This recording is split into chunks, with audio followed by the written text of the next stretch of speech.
यही अमूल मॉडल कहलाता है।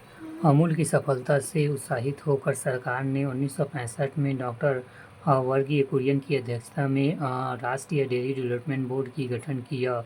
बोर्ड के द्वारा समितियों के माध्यम से दूध उत्पादन में तेजी लाने के प्रयास शुरू हुआ।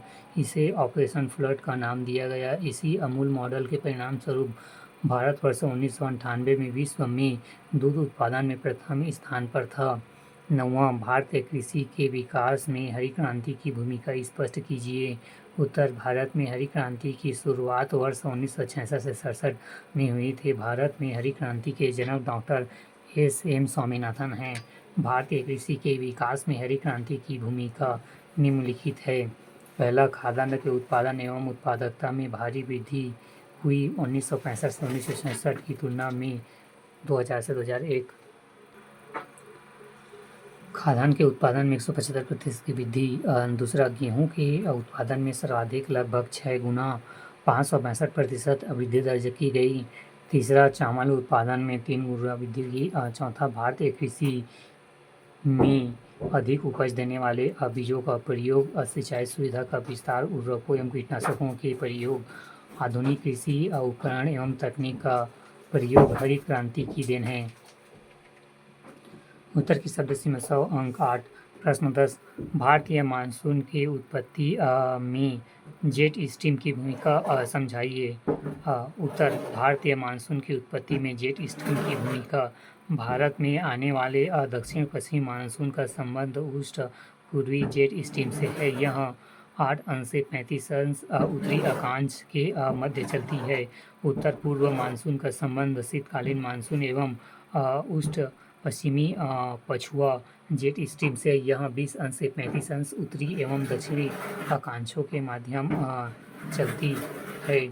दूसरा, यह उष्ण पूर्वी जेट स्ट्रीम द्वारा दक्षिण पश्चिम मानसून की उत्पत्ति। पूर्वी जेट स्ट्रीम भारत के ऊपरी वायुमंडल में दक्षिण पश्चिम दिशा की ओर बहती हुई अरब सागर के नीचे बैठने लगती है। इससे यह बृहद उच्च दाब पर निर्माण होता है। इसके विपरीत भारतीय उपमहाद्वीप के ऊपर जब ये गर्म जेट स्ट्रीम चलती है तो सतह की हवा को ऊपर की ओर खींच लेती है। यह बृहद निम्न दाब का निर्माण करती है। इस निम्न दाब को भरने के लिए अरब सागर के उच्च भार क्षेत्र से हवाएं उत्तर पूर्वी की ओर चलने लगी है। यही दक्षिण पश्चिम मानसून है।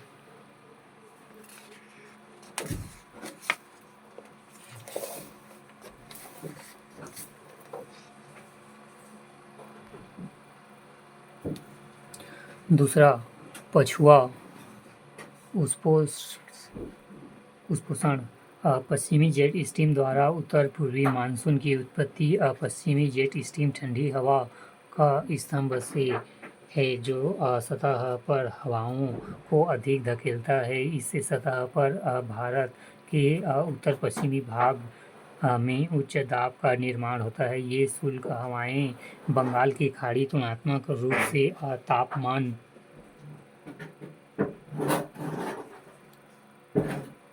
अधिक होने के कारण निम्न दाब क्षेत्र की ओर प्रवाहित होती है। इन हवाओं के कारण ही शीतकाल में उत्तर प्रदेश एवं बिहार में शीतलहर का प्रभाव रहता है। बंगाल की खाड़ी में पहुंचने के बाद ये हवाएं अपने दाहिने ओर मुड़ जाती है और उत्तर पूर्वी मानसून का रूप ले लेती है।